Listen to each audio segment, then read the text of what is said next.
Hello बच्चों, नमस्कार। मैं जितेंद्र आप लोग का अपना यूट्यूब चैनल अध्ययन गुरु में स्वागत करता हूं। बच्चों, आज का जो टॉपिक है वो टॉपिक है प्रीवियस ईयर क्वेश्चन।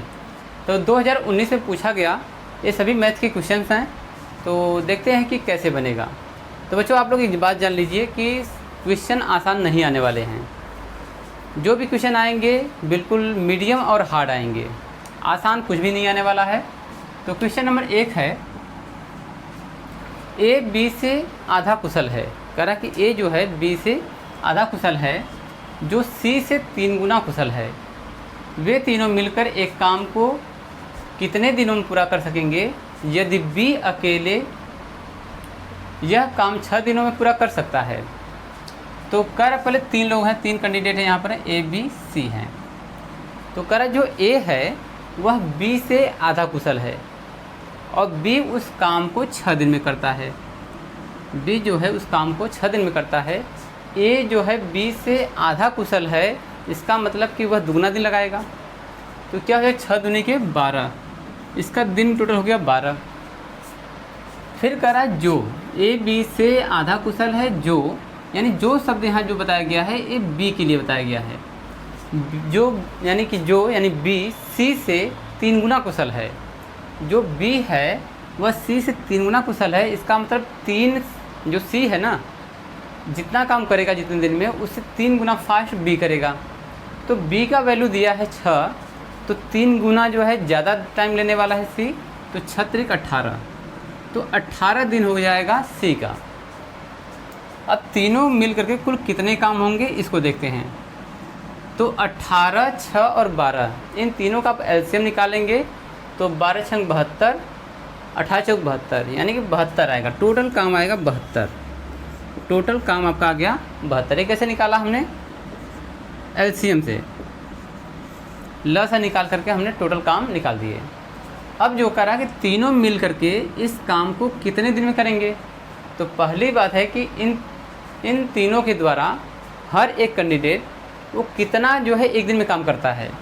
तो यदि 12 जो है काम 12 दिन में एक काम कर सकता है, तो एक दिन में कितना करेगा? 12 छंग 72, एक दिन में 6 काम करेगा। बी जो है 12 छंग 72 12 काम करेगा, एक दिन में 12 काम, क्योंकि सबसे फास्ट कर रहा है। तो ये जो है 18 दिन में करता है, तो एक दिन में करेगा यह काम जो है 18 तिया 54, 18 चौक 72, 4। तो एक दिन में सी 4 काम कर रहा है, या 12 काम कर रहा है, या 6 काम कर रहा है। ये तीनों मिल करके एक दिन में कितना टोटल करेंगे? तो 12 6 18, 18 4 22, एक दिन में ये सब 12 काम करेंगे। तो टोटल काम है 72 और एक दिन में जो है 22 काम हो रहा है तीनों को मिला करके। तो तीनों के द्वारा लिया गया कुल समय 72 बटा के 22, काट दीजिए 2 से, 36 दूना 72, एक जगह 11, 11 तिया 33, भाग करिए 0.3 बचेगा, 11 दूनी के 22, 8, 11 7 77। तो तीनों मिल करके उस काम को 3.27 दिन में पूरा करेंगे। ये आपका आंसर हो जाएगा। और ऑप्शन में जो है ऑप्शन नंबर बी यहाँ पे करेक्ट हो जाएगा, 3.27 दिन। एक बार इस सवाल को आप फिर समझ लीजिए। यहाँ पे जो है ए बी से आधा कुशल है, यानी दुगना दिन लगाएगा। जो सी से 3 गुना तेज है, जो बी है ना वह सी से 3 गुना तेज है। तो अगर बी ने 6 दिन लिया है तो सी 18 दिन लेगा, क्योंकि तेज तो बी है ना, इसलिए 18 दिन। तीनों का एलसीएम इतना आएगा, एक दिन का काम तीनों का 22 आएगा, और भाग करेंगे तो 3.27 दिन आएगा। आते हैं क्वेश्चन नंबर 2 पर। कह रहा है एक्स ने 8 घंटे में 75 किमी की दूरी तय किया है।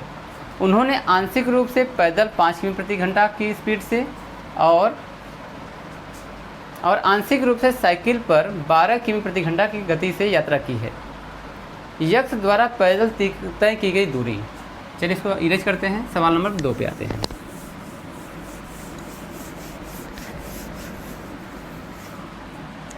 तो सवाल नंबर 2 है कि एक्स जो है एक व्यक्ति है, ठीक है, जो यात्रा कर रहा है। तो कह रहा है कि 8 घंटे में 75 किलोमीटर तय किया है। ये दूरी जो है 75 है। टोटल क्या है? 75, यहाँ से यहाँ तक। इसमें से कुछ जो है आंशिक रूप से पैदल चला है और कुछ गति करते हुए चला है। चलिए मान लेते हैं कि यहाँ तक इसने पैदल चला है। हमने एक्स जो लिया है ना, यक्स x लिया है पैदल के लिए, पैदल। तो x दूरी इसने पैदल चला है। अब बाकी जो है बचा 75 माइनस x इसने जो है साइकिल से चला है। तो अब करना क्या है कि इसकी स्पीड आपको दिया है, इसकी स्पीड है 5 किमी प्रति घंटा और इसकी स्पीड है 12 किमी प्रति घंटा। साइकिल की स्पीड 12 किमी प्रति घंटा।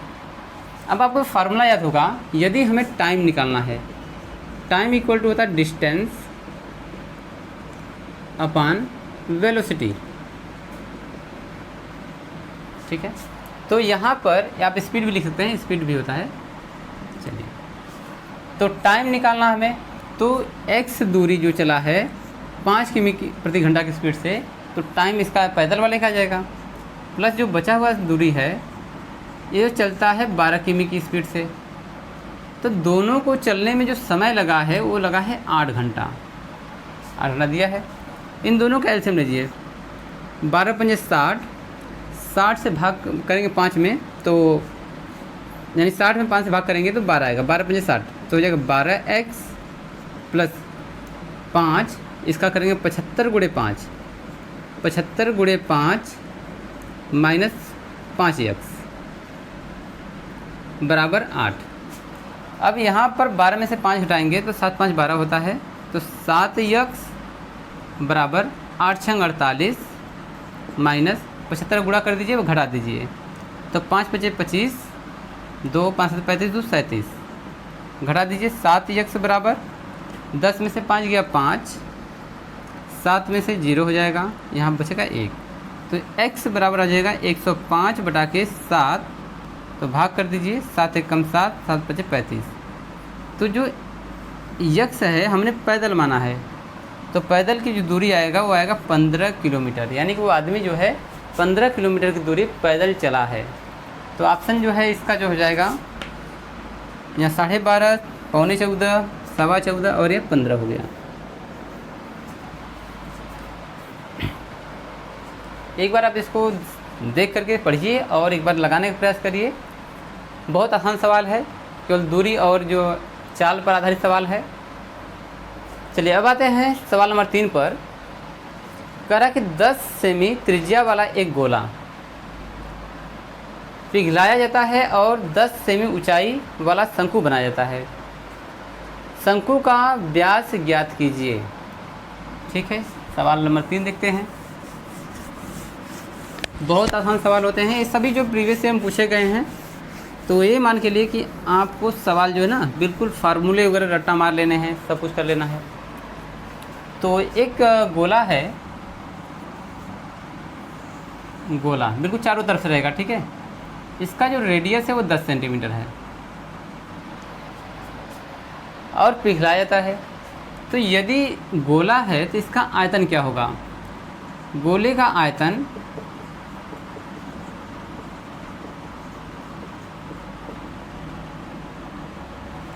पाई 4/3 पाई आर क्यू, एक गोले का आयतन होता है। सेकेंड, फिर कह रहा है पिघला करके शंकु का व्यास कितना है। शंकु का आप निकालना ना, शंकु का आयतन 1/3 पाई आर स्क्वायर एच, ठीक है। तो शंकु का व्यास पूछ रहा है, यहाँ पर आपको कुछ वैल्यू वगैरह कुछ नहीं दिया है। तो देखें, जो यहाँ पर गोले का आयतन है इस शंकु के आयतन के बराबर होगा, रख देते हैं। तो 4/3 पाई इंटू जो रेडियस दिया है वो 10 दिया है, 10 की पावर में 3 हो जाएगा, इक्वल टू यहाँ पर 1/3 पाई, यहाँ पर आर स्क्वायर हमें निकालना है, ऊंचाई दिया है 10, क्योंकि यदि हम आर निकालेंगे तभी हमें व्यास मिलेगा, इसलिए हम यहाँ पर आर का मान निकालेंगे। तो देखिए यहाँ पर 3 से 3 कटेगा, पाई से पाई कटेगा, और यहाँ पर 10 से 10 भी कटेगा, तो 10 के पावर 2 हो जाएगा। तो यहाँ पर देखिए 4 गुणे 100 बराबर आर स्क्वायर, आर स्क्वायर बराबर 400। आर की वैल्यू क्या हो जाएगी? √400, वर्गमूल निकालिए, आ जाएगा 20। तो आर बराबर 20 सेंटीमीटर, आर की वैल्यू 20 सेंटीमीटर। अब हमसे व्यास पूछा है, तो व्यास बराबर क्या होता है? व्यास बराबर होता है 2 गुणे त्रिज्या, तो 2 गुणे 20 बराबर 40। तो इसका जो त्रिज्या व्यास आएगा वो आएगा 40 सेंटीमीटर। तो ऑप्शन में सी वाला सही हो जाएगा, सी 40 सेंटीमीटर। तो आपको शंकु और जो गोले का आयतन है इसके फार्मूले सभी आपको याद कर लेना चाहिए, जिससे कि सवाल बनाने में आसानी होगी। क्योंकि यहाँ पर आप कोई ट्रिक नहीं लगा सकते, यहाँ पर केवल आपको फार्मूले आने चाहिए, तभी आप इक्वल करके एक दूसरे का मान निकाल सकते हैं। चलिए क्वेश्चन नंबर 4 देखते हैं, ठीक है।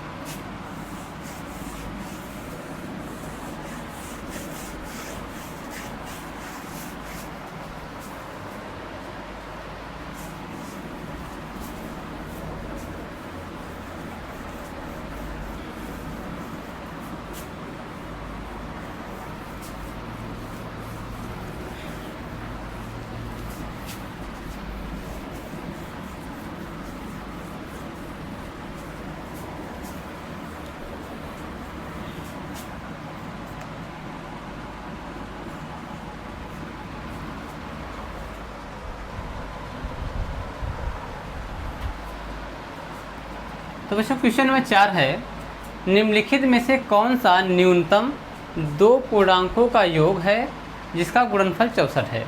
तो हमारे पास 4 ऑप्शन दिए हैं, 12, 8, 20 और 16। तो यहाँ पर हम सभी का ऑप्शन लेंगे, 12, 8, 20 और 16। इन चारों में से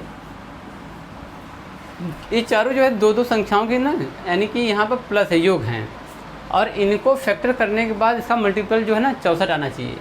यदि हम 12 को 12 गुणे 12 तोड़ते हैं, तो मान लीजिए हमने इसको 10 और 2 में तोड़ा, तो इसका मल्टीपल तो 20 आ रहा है। यदि हम इसको 5 गुणे 7 में तोड़ते हैं, 7 बजे 35, तो 35 हो गया।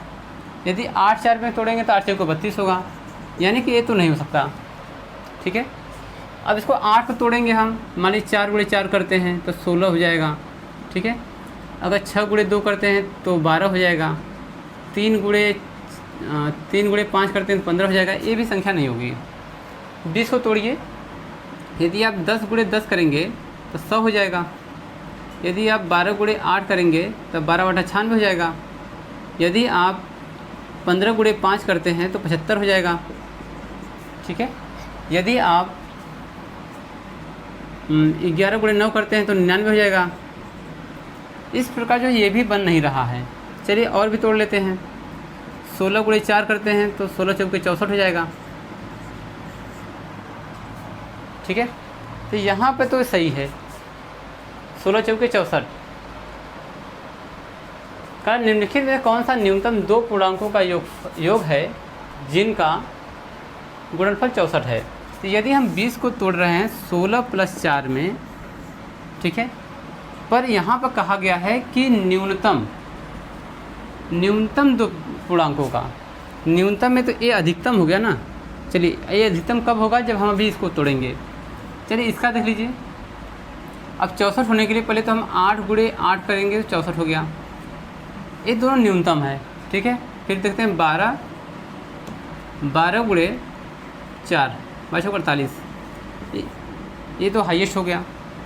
अब इसको हम तोड़ लेते हैं 10 गुणे 6 60 हो जाएगा। इस प्रकार हम देख रहे हैं कि यहाँ पर 2 संख्याएं, एक तो 16 + 4 जो 20 भी हो रहा है प्लस 64 भी हो रहा है, यानी कि 20 और मल्टीप्लाई पर 64, 16 चौके 64। और दूसरा संख्या है 8 + 8 जोड़ने पे 16 भी आ रहा है और 8 8 64 भी आ रहा है। तो न्यूनतम में कौन होगा, ये होगा 8 + 8, यानी कि ऑप्शन जो होगा यहाँ पर डी करेक्ट माना जाएगा, क्योंकि 16 जो है ना 8 + 8 करने पर इन दोनों न्यूनतम सब संख्या है, और अगर इनका कंपेयर किया जाए तो 16 जो है दुगना हो जाएगा, ये अधिकतम में आ जाएगा। तो इसलिए इसका जो है डी हम ऑप्शन पर करेक्ट करेंगे। चलिए क्वेश्चन नंबर 5 पे आते हैं। क्वेश्चन नंबर जो 5 है वो कह रहा है कि वह छोटी से छोटी संख्या ज्ञात करें जिसके द्वारा 1200 को एक पूर्ण वर्ग बनाने के लिए गुणा किया जाना चाहिए। यदि हमें 1200 को पूर्ण वर्ग बनाना है तो वह छोटी से छोटी संख्या कौन सी है जिसको हम गुणा कर दें तो पूर्ण वर्ग हो जाए। चलिए, बहुत आसान सवाल है, अभी हम पिछले टॉपिक में भी इसको कवर करवाए हैं ऐसे सवालों को। तो सवाल नंबर 5 है, तो संख्या हमारे पास है 1200। 1200 का फैक्टर कीजिए और जोड़ा बनाइए। चलिए, 2 से काटिए इसको 600 हो जाएगा, 2 से काटिए 300 हो जाएगा, 2 से काटिए 150 हो जाएगा, 2 से काटिए 75 हो जाएगा, 3 से काटिए 3 दूनी 6, 3 5 15, फिर 5 से काटिए 5 और 5 से काटिए 1। तो दो जोड़ा बना दीजिए। जिसका जोड़ा नहीं बनेगा उसी का जोड़ा बनाएंगे। तो यहाँ 3 का जोड़ा नहीं बना है। यदि 3 के साथ एक 3 और लेते हम, इसका गुणा करने पर यह 9 हो जाता, इसका भी जोड़ा बन जाता। इसलिए हम अगर 1200 को पूर्ण वर्ग बनाना चाहते हैं तो 3 से गुणा करेंगे, तो 12 3 36 हो जाएगा। 36 जो है 60 का पूर्ण वर्ग हो जाएगा। ठीक है, तो बी वाला ऑप्शन सही हो जाएगा। आते हैं क्वेश्चन नंबर 6 पर। कह रहा है कड़ी में, यहाँ ब्रैकेट लगा हुआ है 3 प्लस कड़ी में ब्रैकेट के अंदर 27, यानी ये बोर्ड मास के नियम पर दिया गया है। चलिए इसको सॉल्व करते हैं।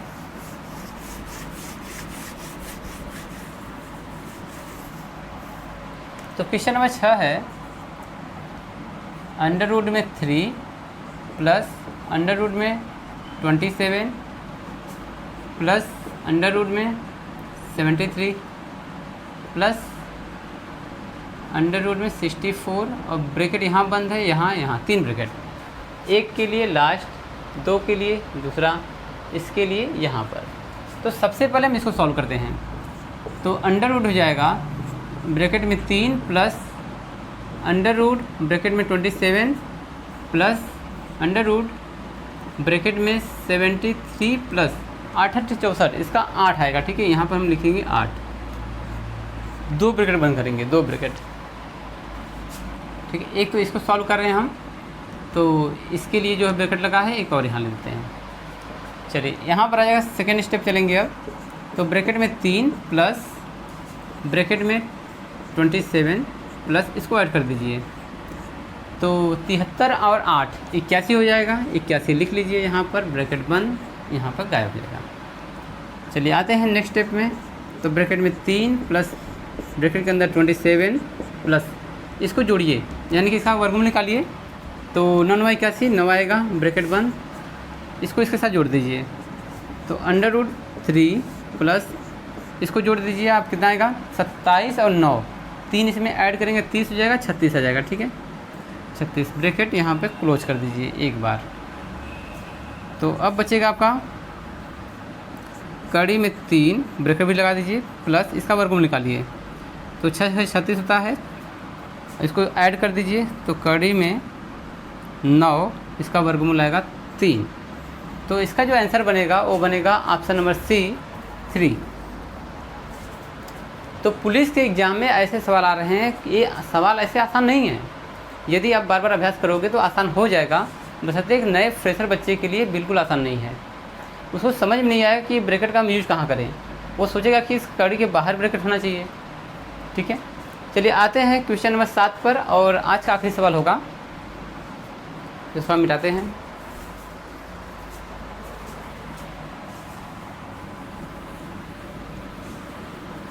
तो वीडियो को आप स्टॉप कीजिए और इसको जो है आप ध्यान से देखिए और समझिए सवाल कैसे बन रहे हैं।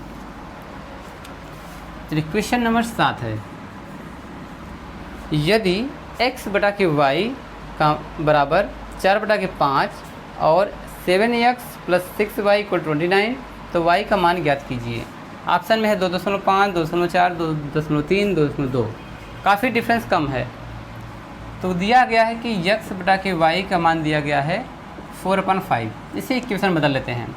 तो 5x इक्वल टू 4y, तो 5x minus 4y equal to 0, equation number 1। Second दिया गया है, आपको इक्वेशन ही दिया गया है सेकंड है 7x plus 6y equal to 29, समीकरण नंबर 2 आपको दिया गया है। तो कह रहा है y का मान निकालना है, तो हम क्या करेंगे कि x को बराबर करेंगे, यहाँ पर y का मान आ जाएगा। तो यदि हमें x को बराबर करना है तो यहाँ करिए 5 से गुणा और यहाँ करिए 7 से गुणा। तो 7 × 5 = 35x minus 7 × 4 = 28y equal to 0, समीकरण नंबर 3 हो जाएगा। इसका गुणा कर दीजिए सभी में, 7 5 35 x plus 5 6 30 y equal to 5 9 45 5 9 45 4 15 6 14। चलिए तो ये दोनों इक्वल तो हो गए हैं, पर यहाँ पर जो है चिन्ह आप बदलिए, तो माइनस माइनस माइनस ये कटेगा, ये दोनों जुड़ेगा तो minus 58 y equal to minus 145। तो माइनस माइनस गया, वाई बराबर कितना हो जाएगा 145 बटा के 58। अब इसको भाग कर दीजिए, 58 से आप भाग करिए किसमें 145 में, 2 बार ले जाइए, और यहाँ पर 2 2 सब में दिया है तो 2 बार ही ले जाइए। तो 8 दूनी 16 करीबन 15 से 11, तो 15 में से 6 गया 9, यहाँ पर 3 में से गया 2, यहाँ कटेगा, दशमलव लगाएंगे 0 बढ़ेगा। चलिए तो 5 5 25 5 बार ले जाइए, 8 5 40 4 करीब 5 5 4 29, यहाँ 29 हो जाएगा। तो यहाँ पे जो वायु की वैल्यू आई है, वाई की वैल्यू जो आई है वो आई है 2.5। और यहाँ जो ऑप्शन नंबर ए जो है ए जो है सही है, क्योंकि ए में दिया है 2.5। तो यहाँ पर वाई की वैल्यू आ गई 2.5। तो हम आशा करते हैं कि आपको ये सवाल सभी समझ में आ रहे होंगे।